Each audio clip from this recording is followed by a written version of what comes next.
Hey guys, in this video, we're going to take a look at how you can turn on or turn off apps that can use announce notifications on the iPhone 15 series.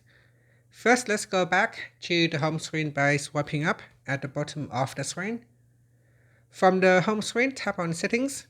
Now in the Settings page, scroll down and tap on Notifications. Next, scroll down and tap on Announce Notifications. At the top here, make sure you tap on Announce Notifications. Tap on the toggle button to switch it on. Then we go down to the Announce Notifications from section. In here, tap on an app that you want to allow or don't allow it to use Announce Notifications. So for example, here we've got Notes. So you can turn on Announce Notifications for Notes. So have Siri read out notifications from Notes.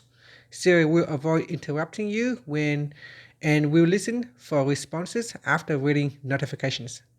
And that's it. So you go in here in the list and select the apps that you want it to allow it to use and announce notifications.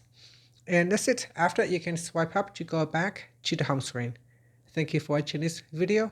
Please like and subscribe to my channel for more videos.